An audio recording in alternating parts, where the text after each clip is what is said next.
Frères et sœurs, il est bon d'être dans la maison de Dieu pour pouvoir célébrer et glorifier encore celui qui est assis sur le trône de gloire, celui dont le nom est élevé au-dessus de tous les noms et par lequel nous avons la vie, c'est-à-dire le Seigneur Jésus-Christ. Amen. Dites à votre voisin, nous sommes ici pour célébrer le Seigneur Jésus-Christ. Gloire à Dieu. Alléluia.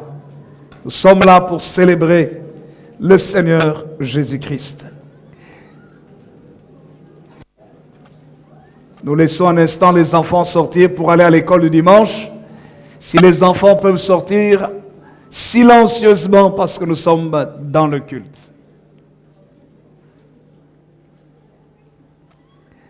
Nous voulons lire ensemble ce texte que nous avons lu la semaine dernière dans Hébreux au chapitre 1er, le verset 3, ce message que je voudrais continuer, intitulé « Il faut laisser une empreinte positive dans son milieu de vie ».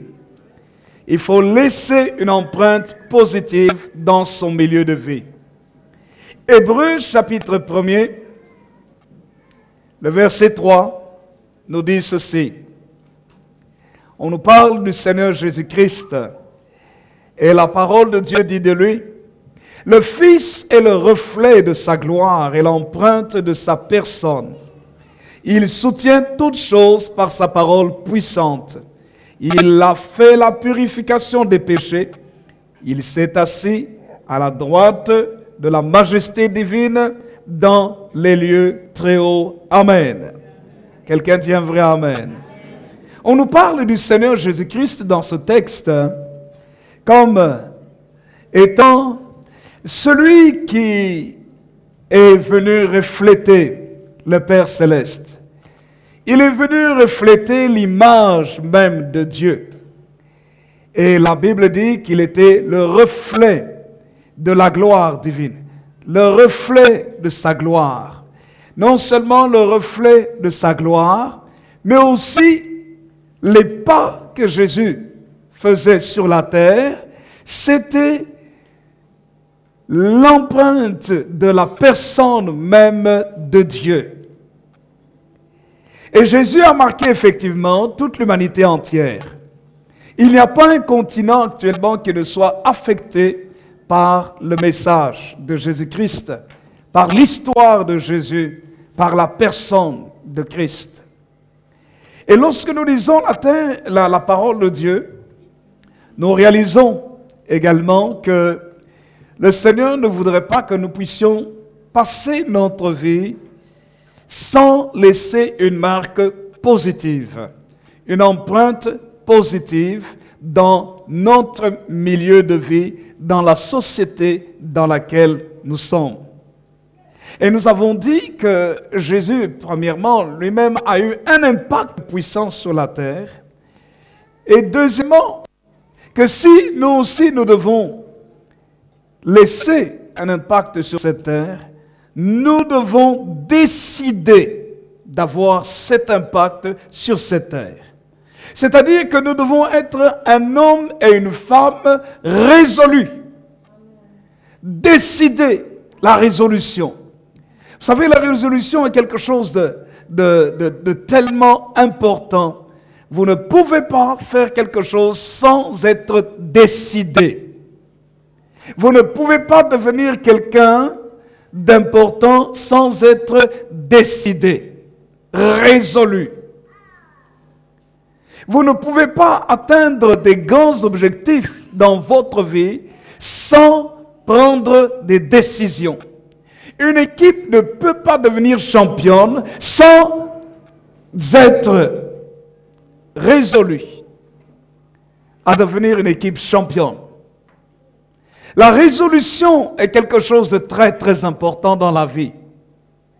Vous ne pouvez pas tenir dans votre foyer si vous n'êtes pas résolu à vous maintenir dans votre foyer.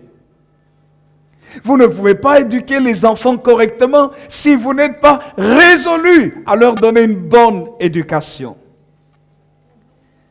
Parce que il y a beaucoup de choses contraires qui voudraient vous amener justement à aller à l'encontre des résolutions, à l'encontre des bonnes décisions prises, à l'encontre de votre progrès, à l'encontre de votre succès. Il y a beaucoup de choses. La vie n'est pas faite que d'opportunités. La vie est faite aussi de beaucoup d'obstacles. Dans la vie chrétienne, c'est la même chose. Il y a des obstacles dans la vie chrétienne. Vous ne pouvez pas décider ou bien vivre une vie chrétienne qui a un impact si vous n'êtes pas résolu, décidé à avoir cette vie chrétienne. Vous ne pouvez pas être un chrétien que le Seigneur utilise si vous n'êtes pas résolu à l'être.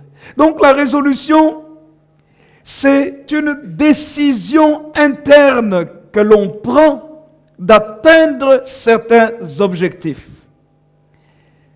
Et on s'y maintient. Et la Bible nous montre que tous ceux qui ont réalisé quelque chose et qui ont laissé une marque sur la terre étaient tous des hommes et des femmes résolus. Ceux qui ont marqué l'histoire ont tous été des hommes et des femmes résolus. Et la Bible nous montre que Dieu aime la résolution. Dieu n'aime pas les gens inconstants, irrésolus, qui prennent des décisions aujourd'hui et demain qui reculent, qui demandent des bonnes choses à Dieu et qui hésitent. Et vous voyez, regardez ce qu'il est écrit, je relis ce texte dans l'épître de Jacques au chapitre 1er. Il est écrit ceci dans Jacques au chapitre 1er, le verset 5. Jacques chapitre 1, verset 5 à 8. Regardez ce qu'il est écrit. Jacques chapitre 1.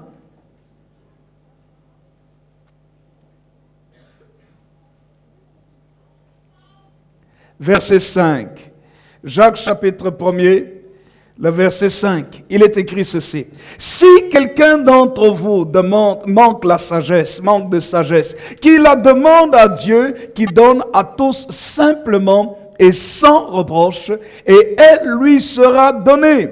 Mais regardez ce qu'il est écrit. Mais qu'il la demande avec foi, sans douter, car celui qui doute est semblable au flot de la mer, agité par le vent et poussé de côté et d'autre, qu'un tel homme ne s'imagine pas qu'il recevra quelque chose du Seigneur. C'est un homme irrésolu, inconstant dans toutes ses voies. Vous voyez, la foi véritable dont la parole de Dieu parle fonctionne avec la résolution. Nous sommes décidés de nous attacher au Seigneur. Nous sommes décidés de plaire à Dieu. Nous sommes décidés de marcher avec lui. Nous sommes décidés de nous maintenir dans la vie de prière. Nous sommes décidés à ne pas nous compromettre avec ce que tout le monde fait, le mal que les autres font. Nous sommes résolus à ne pas utiliser le même langage, le langage malsain que certaines personnes ont. Nous sommes décidés, résolus de ne pas adopter certaines modes comme certaines modes qui n'honorent pas Dieu. Nous sommes résolus. La résolution est quelque chose de très important. Sans la résolution, nous ne pouvons pas aller loin dans notre vie. Et c'est pour ça que pour nous décider d'avoir un impact puissant sur cette terre, il faut aussi qu'il y ait dans notre vie la transformation du caractère par le Saint-Esprit. Quand le Saint-Esprit vient dans notre vie, il vient nous amener à comprendre que Dieu a des objectifs extraordinaires, formidables pour notre vie. Non seulement qu'il a des objectifs extraordinaires, mais qu'il a de grandes richesses, de grandes bénédictions qu'il veut accorder à ses enfants. Non seulement qu'il a de grandes richesses, de grandes bénédictions qu'il veut accorder à ses enfants, mais il est là aussi avec ses enfants pour leur donner la capacité de recevoir ce qu'il a pour eux.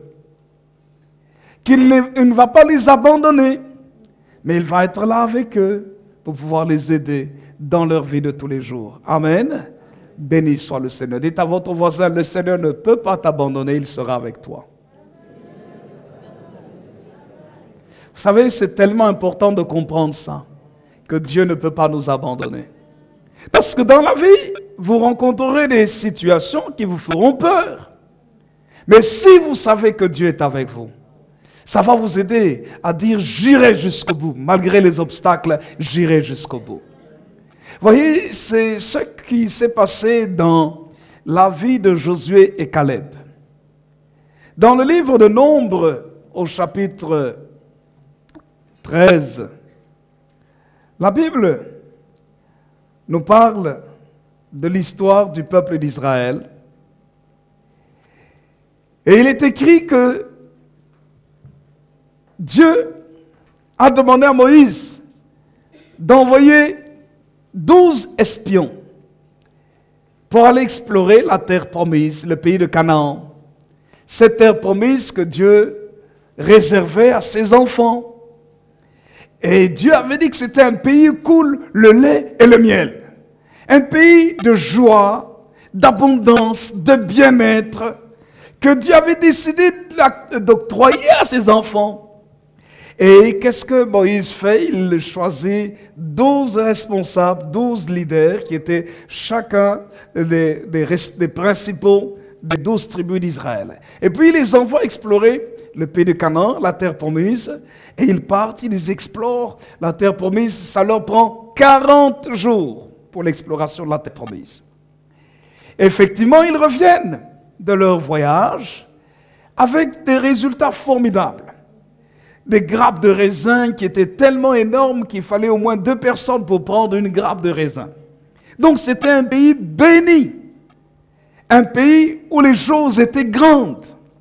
En fait, même les habitants qui étaient dans ce pays, il y avait aussi des grandes personnes dans le sens du terme de la taille, des géants, les enfants d'Anak, des hommes puissants habitaient dans le pays. Et la Bible dit que quand ils sont revenus, ils ont dit, c'est vrai, c'est un pays extraordinaire. C'est comme un jardin de l'Éternel. C'est un pays formidable. Ils ont exploré le pays, mais ils ont dit quelque chose. Ils l'ont exploré, mais ils ont dit non. Nous y avons vu aussi des géants, les enfants d'Anak. Et à leurs yeux, nous sommes comme des sauterelles. Et aux nôtres aussi, nous sommes comme des sauterelles. Certainement, ils vont nous écraser si nous essayons de conquérir le pays. Pourtant, Dieu leur avait dit que c'était leur territoire. Écoutez-moi bien. Parfois, Dieu peut vous dire que la place dans ton lieu de travail, cette position-là, c'est à toi. Mais celui ou ceux qui sont encore là, ou ceux qui sont autour de vous mettent toutes sortes de bâtons dans les roues. Utilisent toutes sortes de langages négatifs, autres, pour vous décourager, vous démoraliser. Qu'est-ce que vous allez dire? Oh non, ils sont plus forts que moi. Mais pourtant, vous avez au fond de vous-même l'assurance, la conviction que ce poste-là est à vous. Vous le sentez. Et quand vous priez, vous sentez que c'est votre place. Et cependant, devant vous, il y a des obstacles. C'était le cas des enfants d'Israël. Qu'est-ce qu'il faut à ce moment-là? Il faut la foi. C'est quoi la foi? La Bible dit dans Hébreux au chapitre 1er, chapitre 11, le verset 1er, « Or, la foi est une ferme assurance des choses qu'on espère et une démonstration de celles qu'on ne voit pas. » La foi est le moteur même de la vie chrétienne. Et la Bible dit au verset 3, « C'est par la foi, Hébreux chapitre 1, verset 11, verset 3, c'est par la foi que nous reconnaissons que l'univers a été formé par la parole de Dieu, en sorte que ce qu'on voit n'a pas été fait de choses visibles. » Et le verset 6 dit, « Or, sans la foi, il est impossible d'être agréable à Dieu.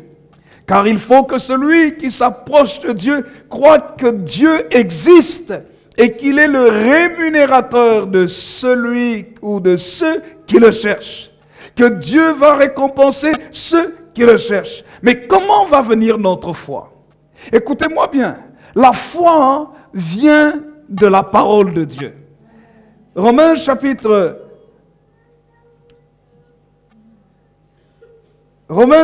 10, regardez ce qu'il est écrit. Concernant la foi. Romains chapitre 10, il nous dit quelque chose de très important.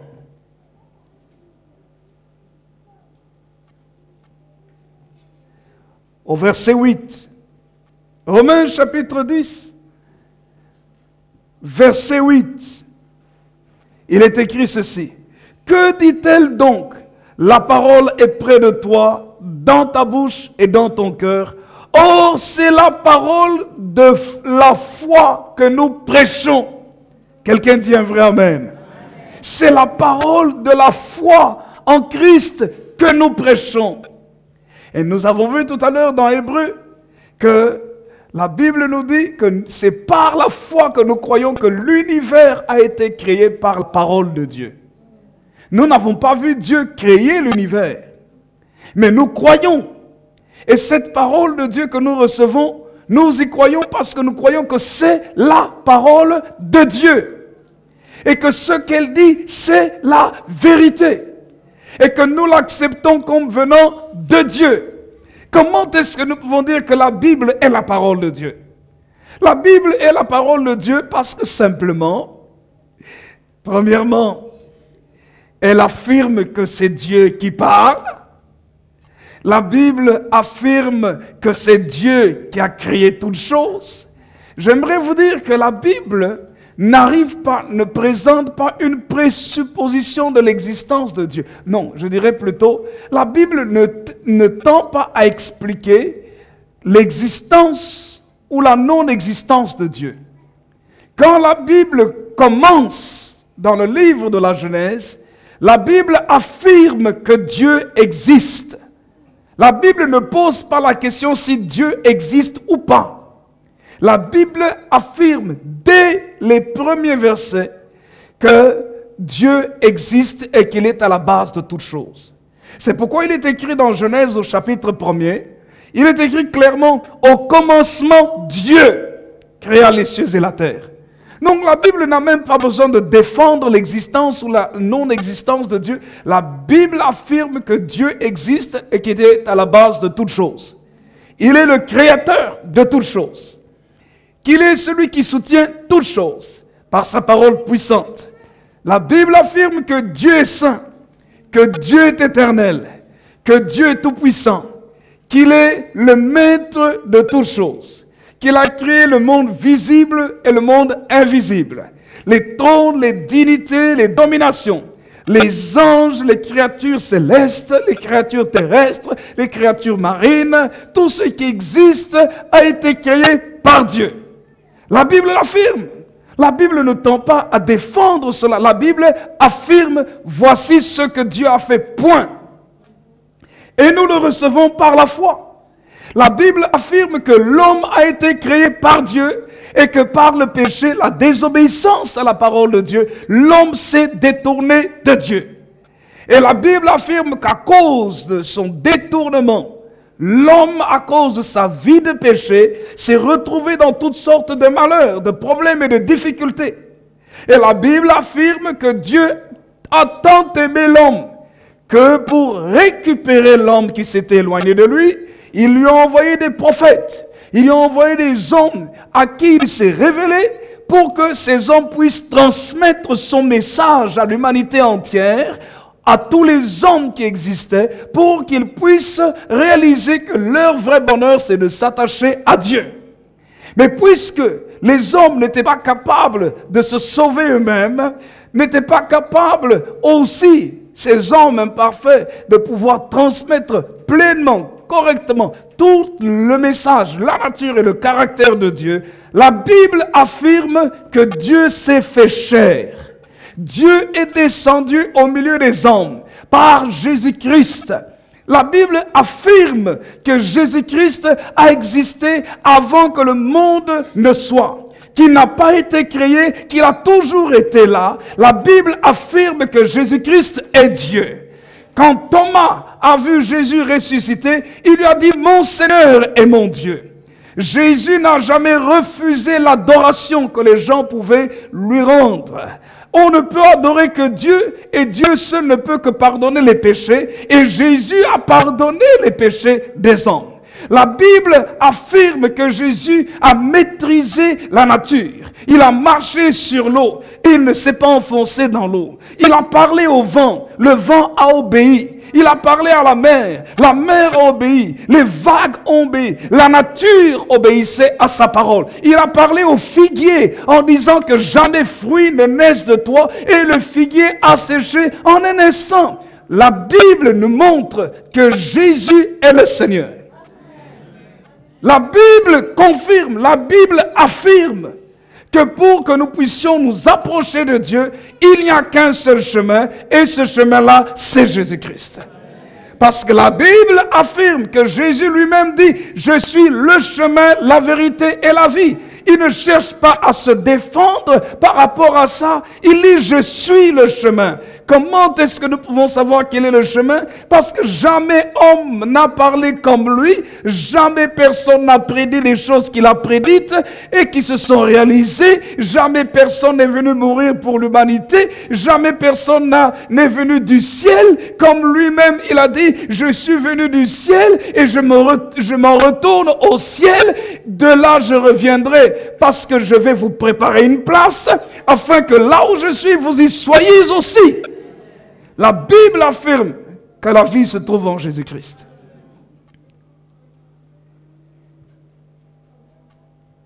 Et c'est cette parole de la foi que nous recevons. La parole de Dieu, c'est la parole de foi qui doit être prêchée dans le monde entier. Et cette parole dit que pour être sauvé aussi, il faut que tu confesses le Seigneur Jésus de ta bouche. Car il est écrit ceci. Romains chapitre 10, verset 9. Si tu confesses de ta bouche le Seigneur Jésus, et si tu crois dans ton cœur que Dieu l'a ressuscité des morts, tu seras sauvé. Car c'est en croyant du cœur qu'on parvient à la justice, c'est en confessant de la bouche que l'on parvient au salut, selon qu'il est écrit. Quiconque croit en lui ne sera point confus. Amen. C'est la parole de la foi. Et comment un homme pourrait-il avoir la foi? Un homme peut avoir la foi lorsque justement on lui parle de ce que la Bible dit concernant Jésus. Quelqu'un va dire, oui, mais moi je n'ai pas la foi. J'aimerais vous dire que l'absence de foi, on n'a pas la foi quand on est ignorant. On est ignorant.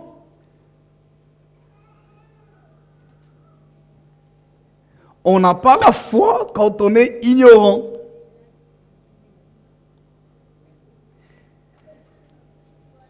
Quand vous ne connaissez pas quelque chose, vous n'aurez pas confiance en cette chose-là.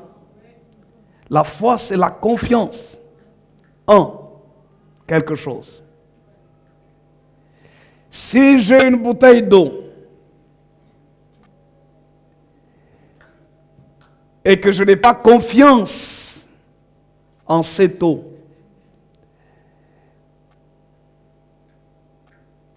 je ne la boirai pas. D'où vient la confiance?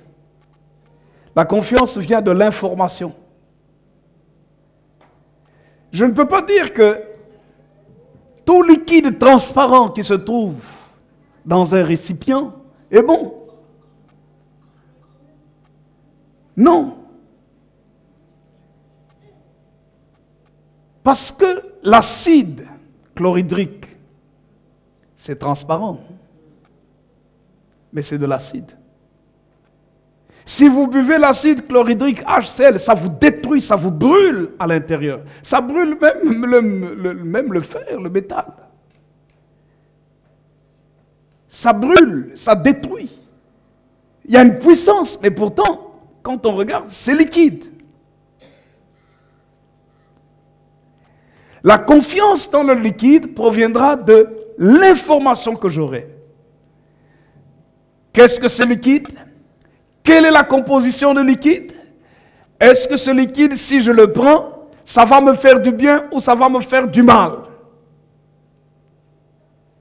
C'est pour ça que lorsque nous avons des bouteilles, nous avons du liquide, aujourd'hui, les gouvernements exigent que l'on écrive dessus quel est le contenu du liquide, mais aussi la composition du liquide.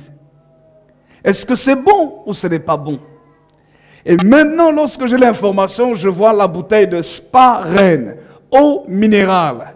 Je connais la ville de Spa, je sais qu'il y a de l'eau de source, et je sais que les gens boivent l'eau de Spa, et que c'est bon, et que même dans les hôpitaux, là où la santé des hommes est fragile, on distribue parfois du Spa, ou de l'Évian, ou Chaudfontaine, mais on distribue de l'eau de source. Alors je dis, voilà, j'ai une information, cette eau est bonne à la consommation, j'ai confiance, entre guillemets, si je peux ainsi le dire, j'ai foi en cette eau, pour que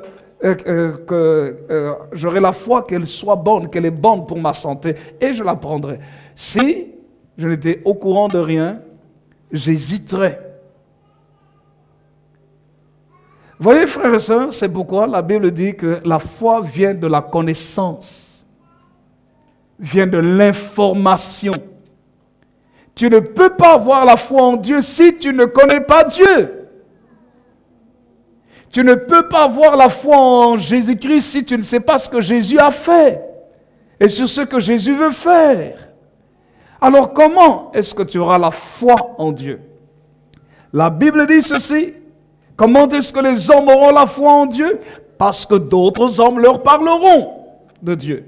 Si aujourd'hui nous avons la bouteille de Spa et que je peux boire de l'eau de Spa, c'est pas parce que je la connaissais avant, c'est parce que d'autres personnes l'ont bu avant moi et ont réalisé qu'elle était bonne pour la santé et ils ont diffusé l'information. Nous avons accepté l'information d'autres personnes et nous buvons l'eau de Spa et d'autres qui viendront, nous leur dirons, tu ne connais pas cette eau? Oh non, je la connais, mais elle est bonne. Goûte un peu, bois-la. Ils la boiront et diront, j'aime bien cette eau. Il y en a qui aiment Spa. Il y en a qui aiment Évian, moi j'aime Spa. Voilà. Ils diront, il faut être de temps en temps un peu nationaliste. Ils diront aussi, ah ben tiens, c'est bon.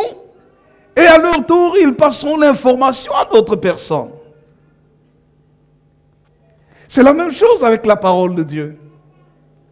La Bible dit ceci dans Romains chapitre 10, maintenant verset 17. D'abord, au verset 14, il est écrit, car comment donc invoqueront-ils celui en qui ils n'ont pas cru? Et comment croiront-ils en celui dont ils n'ont pas entendu? Et comment entendront-ils parler s'il n'y a personne qui prêche ou qui leur donne l'information? Et comment y aura-t-il des prédicateurs s'ils ne sont pas envoyés, si quelqu'un ne fait pas un effort ou qu'on ne les envoie pas pour annoncer l'évangile, selon qu'il est écrit, qu'ils sont beaux les pieds de ceux qui annoncent la paix, de ceux qui annoncent la bonne nouvelle. Mais tous n'ont pas obéi à la bonne nouvelle. Aussi, Ésaïe dit-il, Seigneur, qui a cru à notre prédication? Verset 17 maintenant, il est écrit, ainsi la foi vient de ce qu'on entend. Et ce qu'on entend vient de la parole de Christ. Quelqu'un dit un vrai amen. Quelqu'un dit un vrai amen. Si tu veux connaître les secrets de Dieu, qu'est-ce qu'il faut faire? Il faut lire la Bible. Parce qu'en lisant la parole de Dieu, cette parole va te faire comprendre ce que Dieu veut pour toi. Écoutez, certains lisent la Bible d'une certaine façon. Ils la prennent, ils l'ouvrent au hasard. C'est bien de l'ouvrir au hasard. Parfois Dieu utilise ce système pour les tout nouveaux chrétiens. Mais après un certain nombre d'années dans la vie chrétienne, le Seigneur n'utilise pas ça, si ce n'est que de temps en temps, rarement, parce qu'il veut nous amener à la maturité.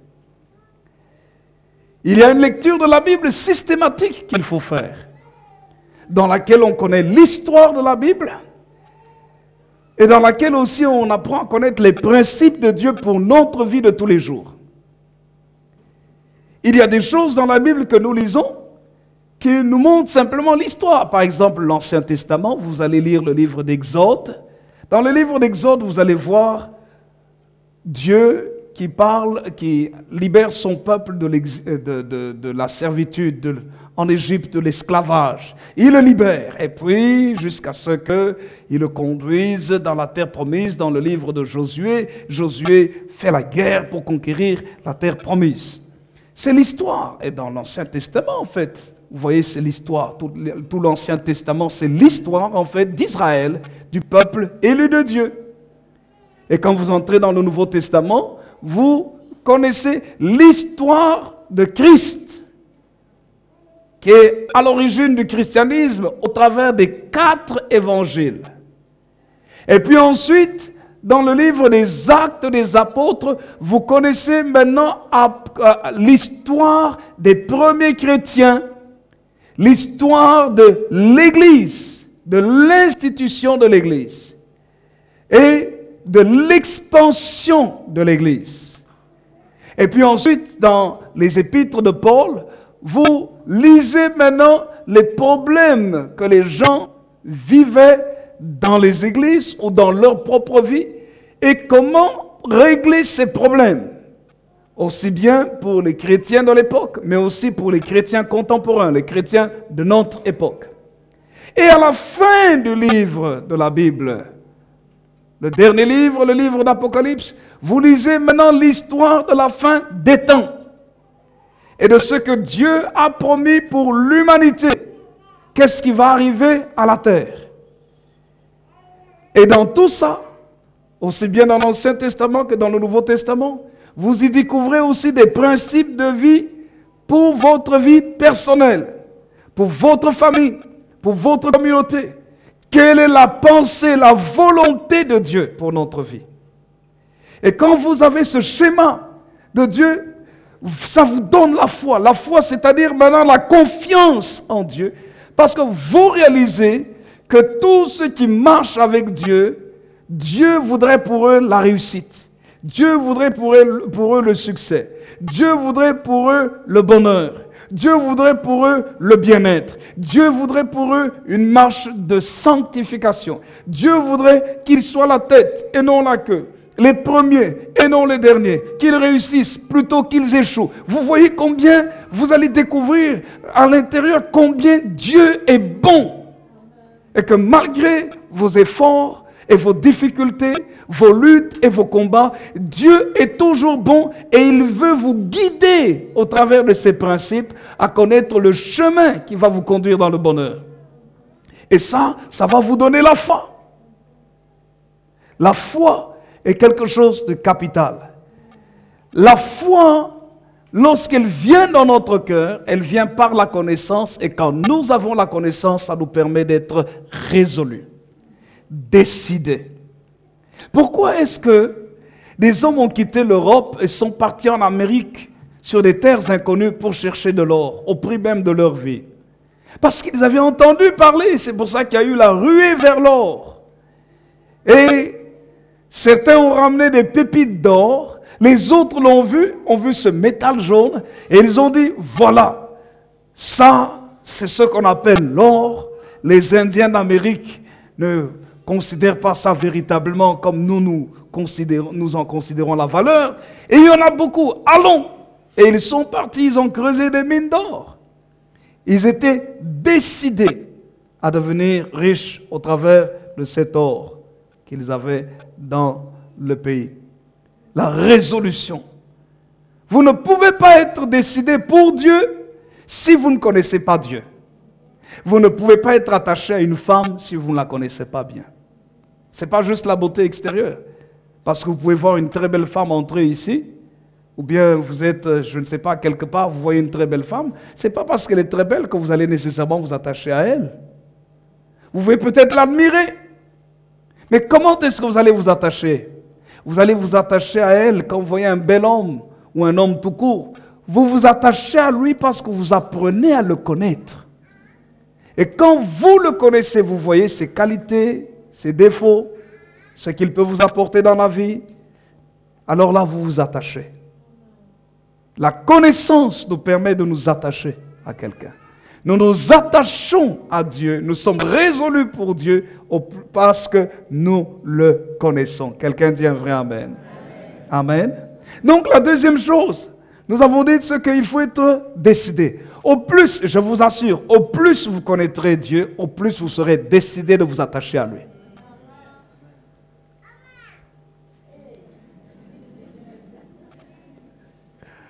Au plus vous connaissez l'amour de Dieu, au plus vous allez vous rendre compte qu'il n'y a aucun amour sur cette terre qui est plus grand que l'amour de Dieu. Il n'y a aucun. J'aime Jésus plus que ma femme. Je le dis. J'aime Jésus plus que mes enfants. Je le dis. Mais pour quelle raison? Pour la simple et bonne raison que j'ai réalisé que quand Jésus, j'aimais un peu Jésus du côté, un peu de côté dans mon cœur, eh bien, j'aime moins ma femme. Hein? Que parfois, je deviens même un peu agressif. Hein? Que parfois, je suis dur. Hein? Mais quand Jésus est à la première place, tu vas te rendre compte que quand tu commences à être dur, il te dit calme-toi. Quand tu commences à être trop méchant, il va te dire je n'aime pas ça, tu auras des problèmes avec moi. Comment est-ce que tu peux avoir des problèmes avec Jésus? Vous savez, quand Jésus vous enlève la paix, vous avez un problème. Quand tu n'as pas la paix, tu ne peux pas acheter ça. Hein? Tu ne peux pas aller dans un magasin pour acheter la paix. Un homme, une personne ne peut pas te donner la paix. Il peut essayer de te réconforter, mais la paix est un sentiment que Dieu donne. Quand Dieu t'enlève le sentiment de paix, combien de gens n'ont pas été entourés de beaucoup de personnes? On a essayé, ils sont partis voir les psychologues, les psychanalystes et autres, mais ils sont toujours troublés, ils n'ont pas la paix du cœur. Ils ont tout ce qu'ils veulent. Les vêtements, les biens, l'argent, ils ont tout. Ils sont même connus, mais ils n'ont pas la paix, parce que la paix est un cadeau que Dieu donne. Si Dieu t'enlève la paix, oh tu es malheureux. Parce que la nuit, un simple bruit, tu as l'impression que les voleurs viennent. Tu es en train de marcher, dans la rue, quelqu'un marche aussi, c'est son chemin, tu as l'impression qu'on est en train de te suivre. Tu roules en voiture, tu tournes à gauche, une autre voiture derrière toi tourne à gauche. Tu tournes à droite, elle tourne à droite. Tu vas tout droit, elle continue à te suivre. Mais c'est son chemin aussi. Tu as l'impression, tu dis, qu'est-ce qui se passe? On est en train de me suivre. Et tu accélères, elle accélère aussi. Tu vas dire, waouh, je suis perdu là. Tu vas attraper la paranoïa. Tu vas croire que tout le monde te veut du mal parce que tu n'as pas la paix du cœur. Quand des policiers s'arrêtent à côté de toi où ils sont en train de te suivre, tu as l'impression qu'ils sont en train de regarder ta plaque minéralogique et ils sont en train de vérifier si tu es en ordre d'assurance ou pas. Et tu trembles. Ils viennent, ils se garent à côté de toi, ils te regardent seulement comme ça, tu dis, aïe, pourvu qu'ils ne me contrôlent pas. Tu n'as rien fait de mal, mais tu es en train de trembler. Tu dis, qu'est-ce que j'ai fait encore? Tu n'oses peut-être pas les regarder. Tu as peur parce que tu n'as pas la paix. Mais quand tu as la paix, tu es bien. Tu souris. Quelqu'un veut te dépasser absolument. Tu lui dis, passez, au revoir. Il est même un peu méchant avec toi. Et tu lui dis, ça ne sert à rien d'être méchant. Parce que tu as la paix.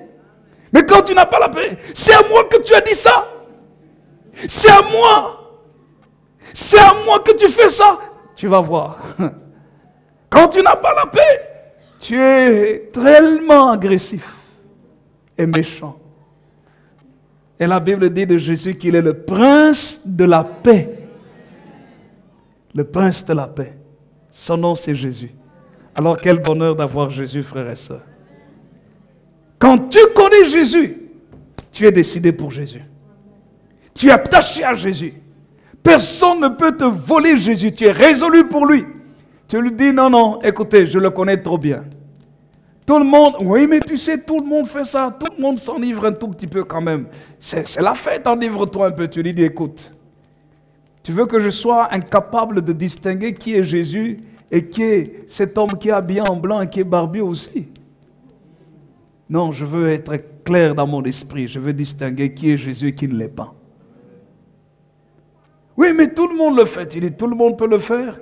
Mais avec mon Jésus, je sais qu'il n'aime pas ça, je ne le fais pas. Quand tu marches avec Jésus, tu es résolu. Mais quand tu le connais, pourquoi est-ce que beaucoup de gens, tantôt ils viennent à l'église et tantôt ils disparaissent de l'église? Mais parce qu'ils ne connaissent pas la valeur de l'église. C'est pour ça que j'ai écrit un livre sur l'église. Il va bientôt sortir. Je suis en train de le faire sortir. Sur les bénéfices que nous avons de nous attacher à l'église. Il y a des bénéfices énormes. Notre église ici, ça fait plus de 20 ans que je prêche l'évangile. J'ai vu, par expérience, que ce que Jésus dit concernant l'église dans la Bible, c'est la réalité. Il dit, je bâtirai mon église et les portes du séjour des morts ne prévaudront point contre elle.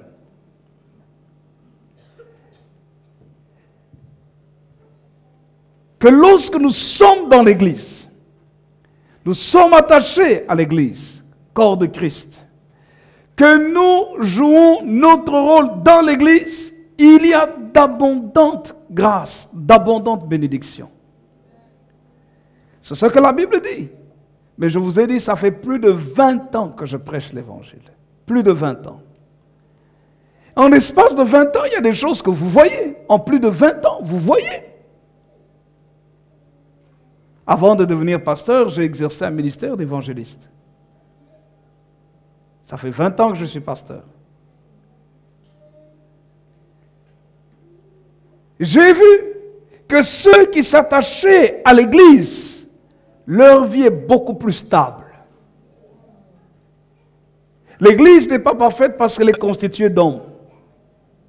Et les caractères différents. Mais lorsque quelqu'un est décidé de s'attacher au Seigneur et de jouer son rôle dans l'église, le Seigneur Jésus a dit, celui qui me sert, le Père l'honorera. Le Père va le valoriser, va l'honorer, va le bénir, va l'élever. Et c'est la réalité. J'ai vu que ceux qui étaient sincères avec le Seigneur Jésus et qui s'attachaient sincèrement à l'église, parce qu'ils savaient que l'église était le corps de Christ, j'ai vu leur vie bénie. Que même si ces personnes avaient des épreuves et des difficultés dans leur vie, tôt ou tard, le Seigneur enlève ces difficultés. Tôt ou tard. Et que ceux qui ne s'attachaient pas à l'église, à la vie chrétienne, qui vivaient leur vie chrétienne comme bon leur semblait, j'ai vu la différence. C'est que leur vie de tous les jours était beaucoup plus fragile, beaucoup moins sûre, beaucoup moins garantie que ceux qui sont véritablement attachés à l'église, au Seigneur Jésus et à l'église. C'est pourquoi l'écrivain aux Hébreux dit, n'abandonnez pas votre assemblée, comme c'est la coutume des autres, de quelques-uns. Surtout d'autant plus que vous voyez s'approcher le jour du retour du Seigneur Jésus. Alléluia. Frères et sœurs, Satan veut tout faire pour déstabiliser les chrétiens, pour que les chrétiens soient instables, irrésolus, pour qu'ils ne puissent pas comprendre non plus, qu'ils ne puissent même pas connaître la valeur de l'Église. On a l'impression que l'Église est juste un rassemblement dans lequel on vient écouter un homme ou une femme ou, je ne sais pas, une chorale, quelqu'un qui prêche, quelqu'un qui dit un bon sermon. L'Église est plus que cela. L'Église est le lieu où d'abord, comme nous venons de chanter tout à l'heure, où tous ensemble nous élevons nos cœurs vers Dieu. Nous l'adorons, nous le prions, nous chantons des louanges. Et comme nos bien-aimés ont témoigné tout à l'heure, nous rendons témoignage de la bonté de Dieu. Comme notre sœur a témoigné comment elle était malade, elle avait l'hépatite C, elle a été guérie de cela. Béni soit le Seigneur. Et combien d'autres personnes ont expérimenté le miracle et la grâce de Dieu dans leur vie. Alléluia. Béni soit le nom du Seigneur. Oh, notre Dieu est bon. Alléluia. Gloire au Seigneur. L'Église est le lieu de la grâce. Le lieu où nous apprenons à connaître Jésus, mais aussi à savoir comment nous devons vivre notre vie chrétienne. Pas seulement notre vie chrétienne. En fait, la vie chrétienne n'est pas dissociée dans la pensée biblique. La vie chrétienne n'est pas dissociée de notre vie. Il n'y a pas deux vies. Il n'y a pas une vie chrétienne et puis une vie tout court. La vie chrétienne, c'est la vie à l'image de Christ. Jésus est venu vivre la vie. En fait, c'est vivre. Comment devons-nous vivre pour être heureux?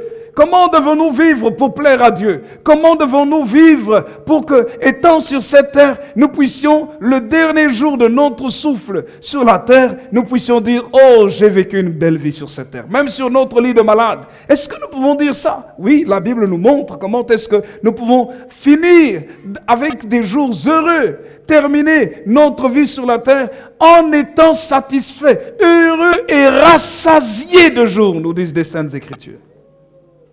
C'est ce que la Bible nous dit. Pas terminer la vie sur la terre en laissant des problèmes, en ayant eu trop de difficultés, et puis en mourant dans l'amertume dans le cœur. C'est pas ça que le Seigneur veut pour notre vie. Et c'est pour ça que nous devons connaître la parole. Et quand nous connaissons la parole, nous allons dire, je suis décidé à vivre cette vie qui est écrite dans la parole de Dieu. Mais nous allons voir aussi qu'il y a des combats, il y a des obstacles, que le péché est un obstacle à notre bonheur. Mais il y a aussi une solution pour le péché. La solution pour le péché, c'est le sang de Jésus qui nous lave et qui nous purifie. La solution contre le péché, c'est aussi la puissance de la prière pour nous délivrer des liens démoniaques. La solution contre le péché, c'est la parole de Dieu. Parce que la parole de Dieu va me guider dans le bon chemin, va m'aider à avoir un bon comportement. La solution contre le péché, c'est la plénitude du Saint-Esprit, parce que le Saint-Esprit va produire en moi le caractère qui plaît à Dieu. Le Saint-Esprit va me donner la force de résister au mal, la force de plaire à Dieu. La solution contre le mal, c'est ma prière d'autorité. Quand je sens que le mal commence à venir vers moi, je réalise que derrière le mal, il y a des esprits du mal, que même si je ne les vois pas, parfois je peux les sentir. Je peux sentir une atmosphère bizarre, un vent glacial dans le dos, ou mes poils qui se hérissent, mes cheveux qui se hérissent, ou je sens un sentiment d'insécurité. Même si je ne vois rien, je sens qu'il y a quelque chose de bizarre dans l'atmosphère. Je peux venir et dire au nom de Jésus, puissance des ténèbres, même si je ne vous vois pas, la Bible déclare dans l'évangile de Luc au chapitre 10, verset 19, voici je vous ai donné le pouvoir de marcher sur les serpents, sur les scorpions et sur toute la puissance de l'ennemi et rien ne pourra vous nuire. Et Marc 16 dit, voici les miracles qui accompagneront ceux qui auront cru. En mon nom aussi, ils chasseront les démons. Alors je chasse ces démons au nom de Jésus. Vous n'avez rien à faire dans ma maison. Vous n'avez rien à faire. Sortez au nom de Jésus. Parce qu'il est écrit dans le livre d'Apocalypse, au chapitre 12, verset 13, ils l'ont vaincu à cause du sang de l'agneau et de la parole de leur témoignage. Alors je déclare la puissance du sang de Jésus contre les êtres maléfiques au nom de Jésus. Libérez cet espace. Esprit de malheur, quittez cet endroit. Ce sont des armes que Dieu nous donne dans la Bible, que nous devons utiliser pour voir les situations autour de nous changer. J'aimerais vous dire, parfois, ce qu'on appelle la poisse, le malheur, ou des gens qui, comme on peut dire, qui portent la poisse, c'est la réalité. Il y a des gens qui sont sous des malédictions, ils sont possédés par des esprits de destruction, ou bien ils sont environnés par des esprits mauvais. Ils touchent quelque chose, ça se détruit. Il approche quelqu'un, cette personne vivait bien, cette personne se retrouve dans des malheurs. Parfois, c'est à cause de certains pactes que les membres de famille ont fait, ou bien que la personne elle-même a fait, ou bien la personne est sous envoûtement. Mais qu'est-ce qui peut détruire la puissance de la poisse? Le sang de Jésus. La Bible dit que Jésus à la croix a porté notre malédiction. Nous pouvons proclamer la croix de Jésus. Quand quelqu'un apporte toujours des malheurs, il faut voir. Il faut lui parler. Il faut l'aider. Il faut lui dire, tu dois venir à Jésus. Parce que là, ta vie, là, c'est bizarre. Partout où tu passes, il n'y a que des choses mauvaises qui se produisent. Écoute, il y a quelqu'un qui peut changer ton existence. Son nom, c'est Jésus-Christ. Donne-toi à lui. Si tu te donnes à lui, écoute, nous allons prier pour toi. Nous allons appeler la croix de Jésus. Parce que la Bible dit, à la croix, il a dépouillé les dominations, les autorités. Il les a livrés publiquement en spectacle. À la croix, il a porté notre malédiction pour que nous recevions la bénédiction de Dieu. À la croix, Jésus a porté ta malédiction. Elle doit rester à la croix. Tu dois être libéré de ça. Ça marche. Et la Bible nous explique que la prière, ça marche. Que quand tu as des difficultés dans ta vie, ça marche. La prière, ça marche. Tu veux te marier? Tu es une belle femme, tu es un bel homme, mais tu ne trouves jamais personne. Mais il faut examiner. Que dit la Bible? Peut-être examine ton propre caractère. Si ton caractère est mauvais, sache très bien que les gens vont fuir. Si pour toi, tu te prends pour la Miss Monde et que tu ne considères pas les autres, sache qu'il faudra seulement que tu cherches Monsieur Univers. Mais tu ne trouves pas Monsieur Univers à tous les coins de rue. Ça veut dire qu'à un moment donné, il faut diminuer un peu, il faut être humble. Donc le caractère doit changer. Et la parole de Dieu va te montrer combien tu peux avoir des bonnes choses. Et tu vas dire, moi, je suis décidé à avoir ce que Dieu a pour moi. Alléluia. À tous les niveaux. La décision. C'est ce que Josué et Caleb avaient eu. Ils ont cru à la parole de Dieu. Ils ont cru aux promesses de Dieu. Écoutez-moi bien. Les années qui ont passé, les années qui sont passées n'ont pas entamé leur foi et leur résolution d'entrer dans la terre promise. 40 ans ont passé. Et la Bible dit dans le livre de Josué au chapitre 1er et les suivants, 40 ans plus tard, Dieu commence la conquête avec Josué et Caleb. La conquête là où il y avait les géants. Béni soit le nom du Seigneur. Dites à votre voisin, il faut être décidé. Il faut être résolu. Amen. La résolution. C'est quelque chose d'important. Tout n'ira pas toujours bien. Dites à votre voisin, tout n'ira pas toujours bien. Mais dites-lui, il faut être décidé. Il faut être résolu. Alléluia. Béni soit le nom du Seigneur. Tout ne sera pas toujours facile. Il faut être résolu. La résolution, j'ai voulu revenir là-dessus parce que c'est tellement important. Combien ratent leurs études parce qu'ils ne sont pas décidés? Oh non, c'est trop difficile, le professeur là, il est méchant. Oh non, je laisse tomber, j'abandonne, je change de section. En fait, on est en train de fuir la difficulté. Et parfois, on tourne de section en section. Ce lieu de travail là, ils sont tous méchants. Mais c'est un bon lieu de travail. Oh non, les collègues de travail, ils ne m'adressent pas la parole, ils ne sont pas agréables. Oh, si c'est comme ça, je change de travail. On fuit. Est-ce que tu peux avoir un impact au milieu des gens qui sont méchants? C'est une décision. Il faut être résolu. Un homme tel que Joseph, dans le livre de la Genèse, à partir du chapitre 37, on nous parle de lui. C'était un jeune homme. À l'âge de 17 ans, il était résolu de ne pas faire les mêmes choses que ses propres frères. Ses frères n'étaient pas droits, ils étaient parfois méchants, ils parlaient mal. Et lui, il a refusé de parler comme les membres de sa famille. Ses propres frères, il dit non, non, moi je préfère tenir ma langue, d'être correct, d'avoir un bon cœur, d'avoir une bonne pensée, de faire les choses correctement. Je ne veux pas participer à leur mal. Et souvent, il rapportait les mauvais propos de ses frères à son père. Et à cause de cela, il a été jalousé par ses propres frères. Ses propres frères ont tout fait pour le tuer. La Bible nous dit même qu'un jour, ils l'ont jeté dans une citerne. Ils voulaient le tuer, mentir à leur père qu'une bête féroce l'avait tué. Et c'est un d'eux qui l'a sauvé.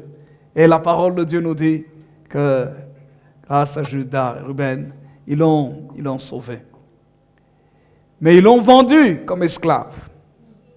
Comme esclave à des Ismaélites. Et la parole de Dieu nous dit, au chapitre 39, nous voyons Joseph se retrouver comme esclave chez Potiphar, en Égypte. Mais quand vous voyez la vie de Joseph, ce que j'aime avec lui, malgré qu'il était dans un pays dans lequel il y avait beaucoup d'idoles, des faux dieux, d'autres dieux, l'esclavage physique ne l'a pas amené à l'esclavage spirituel. Il a dit, vous pouvez me rendre esclave physiquement parlant, mais mon esprit, je veux qu'il soit libre pour mon Dieu. Je ne veux pas être influencé par vos divinités. Ma vie appartient au Créateur du ciel et de la terre. Je ne veux pas l'abandonner. Et vous savez quoi? Il était résolu de rester attaché à Dieu, tout seul dans un pays étranger, un esclave. Quel a été le résultat? Regardez un peu le résultat de la résolution de la vie de Joseph. J'aime cet homme. J'aime cet homme. J'aime beaucoup l'histoire de Joseph parce que je me rends compte que lorsque vous êtes décidé avec Dieu, même si les circonstances sont négatives, tout ce que vous allez toucher, vous allez le réussir. Parce que Dieu sera avec vous. Tout ce que vous allez faire, vous allez le réussir. On vous bloque sur le marché de l'emploi. Mais vous avez des mains. Vous savez tresser, faire juste des tresses, arranger les cheveux des gens. Dieu va tellement bénir vos mains que vous tressez la tête de quelqu'un. Les gens vont dire, mais qui t'a fait ça, qui t'a fait ça? Tu diras, non, c'est elle qui m'a fait ça. Est-ce que tu peux me conduire chez elle là? Et vous tressez, on vous conduit, on conduit la personne chez vous, vous tressez. Les gens sont tellement satisfaits et les gens commencent à se parler les uns aux autres. Si tu veux avoir une belle tête, va chez elle. Tu n'avais pas de travail, Dieu a béni tes mains. Après un certain temps, rien qu'avec tes mains, tu ouvres un salon de coiffure. Alors qu'on te freinait sur le marché de l'emploi. Frères et sœurs, quand votre cœur est attaché à Dieu, j'aimerais vous dire que personne ne peut vous bloquer dans votre existence. Personne. Personne ne peut vous empêcher de réussir, d'être heureux. Personne. Mais il faut s'attacher à Dieu. Chaque personne qui est attachée à Dieu est une personne libre. Parce que Jésus a dit lui-même, si vous demeurez dans ma parole, vous connaîtrez la vérité et la vérité vous affranchira. La vérité vous rendra libre. La vraie liberté se trouve dans la communion avec Jésus-Christ. Même si vous êtes en difficulté physique, la vraie communion se trouve en Jésus, la vraie liberté en lui. Et la Bible dit ici, Genèse, regardez un peu, lisons un peu, Genèse chapitre 39. Le verset 1er. On fit descendre en Égypte Joseph et Potiphar, officier de Pharaon, chef des gardes, égyptien, l'acheta des Ismaélites, c'était les vendeurs d'esclaves, qui y avait fait descendre. Regardez ce qu'il est écrit. Il est esclave. Mais la Bible dit ceci, verset 2. L'Éternel fut avec lui et la prospérité l'accompagna. Il habitait dans la maison de son maître, l'Égyptien. Son maître vit que l'Éternel était avec lui et que l'Éternel faisait prospérer entre ses mains tout ce qu'il entreprenait. Joseph trouva grâce aux yeux de son maître qui l'employa à son service, l'établit sur sa maison et lui confia tout ce qu'il possédait. Dès que Potiphar l'eut établi sur sa maison et sur tout ce qu'il possédait, l'Éternel bénit la maison de l'Égyptien à cause de Joseph, et la bénédiction de l'Éternel fut sur tout ce qui lui appartenait, soit à la maison, soit au champ. Il abandonna aux mains de Joseph tout ce qui lui appartenait, et il n'avait avec lui d'autre soin que celui de prendre sa nourriture. Or, Joseph était beau de taille et beau de figure. Amen. Un jeune homme, beau, belle taille, belle figure. On pourrait dire un mannequin. Mais ce mannequin-là, il savait que son corps n'était pas pour le péché. Mais son corps était réservé au Seigneur. Ah, tout le monde le regardait, hein, à tel point que même la femme de son maître la regardait. Les Égyptiennes, vous savez, les fards à joues, les ricils, non, ricils, c'est ça. Les ricils, les fards à paupières, rouge à lèvres, les histoires pour les yeux, c'est pas de maintenant. Les Égyptiennes se maquillaient fort. Alors vous pouvez vous imaginer comment cette femme se faisait belle. Elle se faisait belle et chaque fois qu'elle voyait ce beau jeune homme, beauté naturelle, confié par Dieu, ce beau jeune homme, et puis poli, agréable, ayant des manières, un vrai gentleman. Alors vous pouvez vous imaginer la femme de Potiphar. Son mari peut-être ne s'occupait pas d'elle. Ah, c'est pas bon quand un mari ne s'occupe pas de sa femme, c'est dangereux. Parce que les maris ont l'impression, non, les maris ont l'impression que c'est eux de temps en temps qui peuvent regarder une femme, mais ne vous en faites pas, il y a aussi des femmes qui regardent d'autres hommes. Il faut que chaque mari s'occupe de sa femme correctement. Les femmes, vous avez oublié de dire Amen. Parce que les femmes en général ne disent pas qu'elles regardent. Hein. Ce sont les hommes qui regardent. Les femmes sont très subtiles. Les femmes ne regardent pas comme les hommes. L'homme, quand il le regarde, il est brut.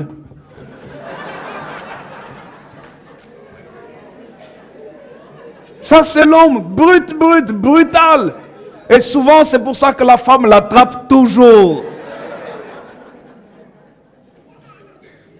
Mais la femme, elle n'est pas comme ça. Elle regarde de loin, elle jette le regard. Elle fait semblant, elle regarde son mari, elle continue à marcher, elle jette le regard. Et l'homme ne voit rien du tout. Parce qu'elle est beaucoup subtile. La femme est beaucoup plus subtile que l'homme. C'est la réalité. C'est la réalité. L'homme, quand il va parler à une femme, il va lui dire, oh, tu sais, il va faire du bruit, quoi. Vous voyez, c'est même naturel. Même dans la nature. Vous savez que dans la nature, les mâles vont faire, vous allez voir le paon qui va gonfler son truc, comment ça s'appelle encore? L'orang-outan qui va gonfler sa poitrine colorée. Et on va voir, voilà, il va passer, il va bomber sa poitrine pour montrer aux autres hommes, je suis un homme. Et surtout pour montrer à la femelle, je suis un vrai mâle. Mais les hommes sont comme ça. Regardez les hommes. Bonjour chérie. Je m'appelle pas chérie. Ah, c'est pas grave, tu comprends. Les manières des hommes. Pour faire la cour. Il vient, grandes choses. Et puis il faut que les autres hommes voient que non, c'est un homme. La femme, c'est pas comme ça. La femme est d'une subtilité qui parfois bluffe complètement les hommes. Et parfois les hommes ne comprennent pas du tout cette subtilité. Une femme peut être en train de parler avec un homme. L'homme, s'il doit avoir un geste vis-à-vis de la femme, il aura un geste brutal, très visible. Il va peut-être essayer de le prendre par les épaules ou peut-être par la taille. La femme, non. Parfois un tout petit geste, juste un tout petit toucher. Comme ça. Ah non, tu as une poussière. Il n'y a pas de poussière. Hein. Et l'homme le croit que c'est une poussière et ne comprend pas que c'est un signal. C'est une parenthèse, je ferme la parenthèse. Mais la femme de Potiphar a regardé Joseph. Pendant longtemps, elle a regardé Joseph. Ah, elle a regardé pendant longtemps. Elle a harcelé Joseph. Mais Joseph a dit, je refuse. Je suis décidé à plaire à mon Dieu. La résolution de la sanctification était dans la vie de Joseph. Est-ce qu'il n'a pas eu de tentation? Si, il en a eu. Je peux imaginer la belle femme et peut-être les belles esclaves qui étaient là. Mais Joseph a dit, non, ma vie appartient à mon Seigneur. Bel homme. Il pouvait faire craquer tout le monde. La Bible dit, il était beau de figure.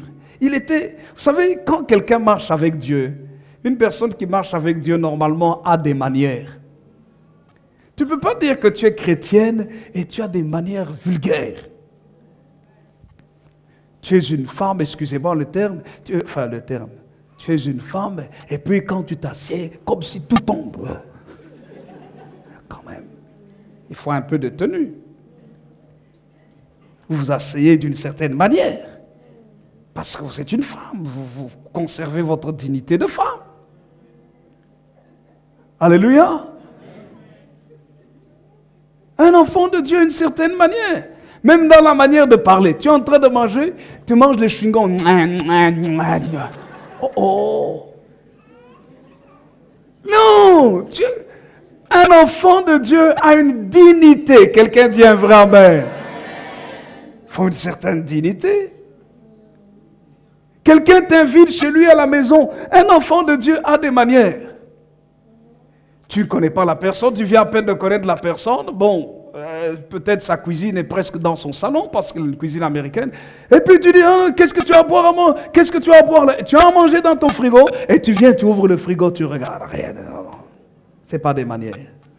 Un enfant de Dieu respecte les autres. Quelqu'un peut dire un vrai amen. L'enfant de Dieu manifeste la courtoisie. C'est le caractère. Et Joseph avait ce caractère. C'est pourquoi je vous ai dit la transformation du caractère par le Saint-Esprit. Joseph avait des manières. C'est pourquoi il plaisait. Il plaisait à son patron. Il plaisait à la femme du patron. Il plaisait à tout le monde. Mais il voulait surtout, malgré tout ça, plaire à son Dieu. Et le résultat, la Bible dit, l'Éternel fut avec lui. Et quel est le résultat de la présence de Dieu? Le résultat de la présence de Dieu dans la vie de quelqu'un, la Bible dit, et la prospérité l'accompagna. C'est extraordinaire. Il fait quelque chose, ça marche. Il touche à quelque chose, ça marche. Il arrange la maison, tout le monde est content. Il choisit des couleurs, tout le monde est content. Il organise le travail, tout le monde est content. Parce que ça ramène un plus. Il ne le détruit pas. Les choses sont cassées et on veut jeter ça. Il dit non, ne jetez pas ça. Je vais arranger ça. Il arrange et puis il embellit la chose. On dit mais c'est formidable. Mais on allait jeter quelque chose de valeur. Grâce à toi, on l'a récupéré. La prospérité l'accompagna. Tout ce qu'il faisait réussissait. Est-ce que vous savez que c'est la volonté de Dieu pour nous de réussir dans tout ce que nous faisons? Le psaume chapitre 1er, il dit ceci, au verset 1 et les suivants. Heureux l'homme qui ne marche, les 3 premiers versets. Heureux l'homme qui ne marche pas selon le conseil des méchants, qui ne s'arrête pas sur la voie des pécheurs, et qui ne s'assied pas en compagnie des moqueurs, mais qui trouve son plaisir dans la loi de l'Éternel, qui la médite jour et nuit, afin d'agir fidèlement selon tout ce qui est écrit. Non, je mélange avec Josué. Qui la médite jour et nuit, nous disent les Saintes Écritures. La Bible dit, il est comme un arbre planté près d'un courant d'eau, dont le feuillage ne se flétrit point. Tout ce qu'il fait, lui réussit. Lui réussit, tout ce qu'il fait, lui réussit. Tu entreprends une relation pour conduire au mariage, ça réussit. Tu es dans le mariage, ton mariage réussit. Tu mets des enfants au monde, l'éducation de tes enfants réussit. Tu deviens grand-père, même tes petits-fils, tes petites-filles reçoivent la grâce et la bénédiction parce que tu marches avec le Seigneur. Tu as un projet de vie, ça réussit. Voyez pourquoi la présence de Dieu est indispensable dans notre vie. Ce n'est pas parce que la présence de Dieu est là qu'il n'y aura pas de difficultés. Mais les difficultés n'enlèvent pas ou n'empêchent pas Dieu d'être là pour nous donner la réussite. C'est l'histoire de Joseph. Comment dans les difficultés, Dieu a béni Joseph. Frères et sœurs, la décision est quelque chose de très important. Amen. La troisième chose, très importante si nous voulons laisser une empreinte positive dans notre milieu. Écoutez-moi très bien. Il faut accepter de considérer les anciennes bonnes voies. C'est-à-dire, il faut accepter de se rappeler des choses anciennes qui étaient bonnes que l'on faisait et qu'on ne fait plus. Je vais juste les citer et je vais m'arrêter là. La première chose, une chose qui était bonne dans l'ancien temps et que Dieu demande à ses enfants, c'est premièrement le respect des autres. Tu ne peux pas avoir un impact dans ton milieu, dans la société actuelle, si tu n'apprends pas à respecter les autres. Le respect des autres. Le respect est quelque chose d'important. Vous savez pour quelle raison? Parce qu'aujourd'hui, la plupart des gens sont devenus impolis. L'impolitesse, c'est la norme actuelle. Regardez un peu. Hier, je voulais regarder, je suis arrivé chez moi à la maison, puis il y avait le festival du rire contre le racisme. J'ai essayé de regarder un peu. J'ai regardé un peu avec mes enfants. Et puis je me suis dit, c'est pas intéressant. Pour quelle raison? Pratiquement chaque personne qui devait faire l'humour devait en arriver à la sexualité et à de saleté. Même un petit enfant de 14 ans, c'était le plus jeune humoriste. Mais il fallait toujours qu'il y ait de la vulgarité dedans, des insanités dedans, des choses que vous ne pouvez pas regarder, ni même écouter pour vous. Ça vous salit. Et surtout pour ma petite dernière fille qui était juste à côté de moi. Et comme elle est très sage, à un moment donné, elle a entendu un gros mot, des choses, et puis elle s'est levée discrètement, comme si de rien n'était. Elle est partie. Parce qu'elle sait que c'est pas bien. Mais c'est la norme actuelle. Pour faire rire les gens, il faut dire les choses les plus sales, les plus osées. Et puis les gens, ils rigolent parce qu'en fait, eux n'osent pas dire ça. Et comme par hasard, ils disent, oh, lui là, il est courageux. Oui, on peut être résolu dans le mal, dans le courage pour le mal. Mais aussi, frères et sœurs, si nous voulons la main de Dieu, il faut être résolu pour le bien aussi. Il faut apprendre à respecter les autres. Je parlerai du respect. Mais écoutez-moi bien, il faut aussi avoir le feu de Dieu, le zèle. C'est la deuxième chose. Il faut être zélé, comme au premier jour. Il faut rallumer la flamme. Dans le foyer, si vous voulez que votre foyer dure longtemps, il faut rallumer la flamme de départ. Quand vous étiez encore fiancé, comment est-ce que vous parliez à votre fiancé? Quand vous étiez marié, les premiers jours du mariage, comment est-ce que vous étiez avec votre mari? Chérie, chérie, chérie, est-ce que tu as bu quelque chose? Je peux te servir. Maintenant, il arrive à la maison. Chérie, c'est moi. Oh, c'est toi. Bonjour, comment ça va? Ça a été? Oui, ça a été. Il a soif. Non, tu sais, il y a à boire dans le frigo. Va te servir. Et lui, il vient là.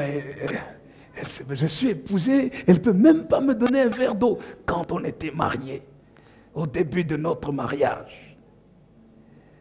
Et puis petit à petit, il commence à se servir tout seul, il boit tout seul, il mange tout seul, il fait tout seul.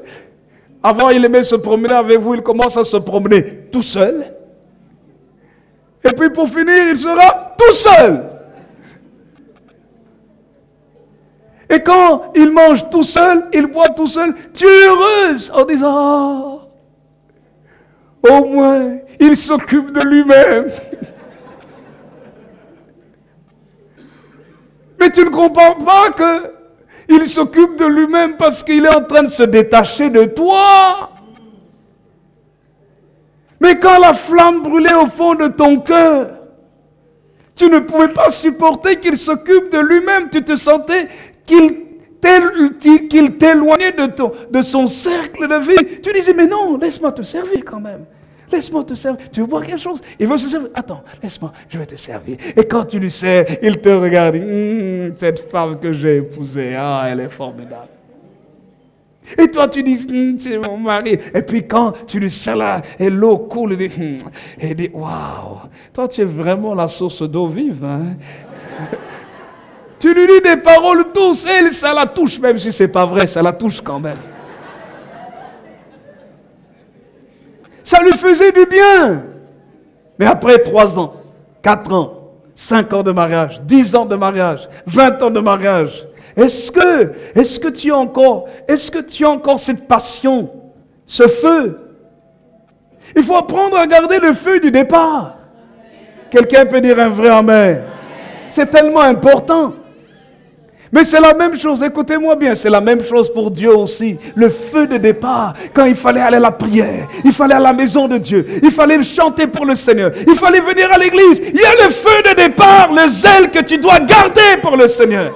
Quand tu devais parler de Jésus autour de toi, à tout le monde, tous ceux que tu rencontrais, tu disais, tu sais, j'ai rencontré quelqu'un de formidable, son nom c'est Jésus. Le zèle de départ. Amen. Ah, il faut laisser une empreinte positive dans son milieu. Nous continuerons la semaine prochaine. Que le Seigneur bénisse sa parole, qu'il vous bénisse.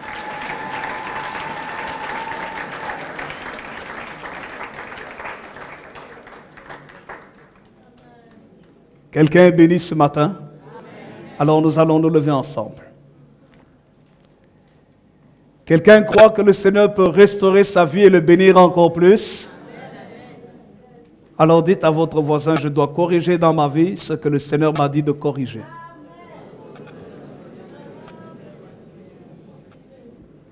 Levons-nous ensemble, je vous prie.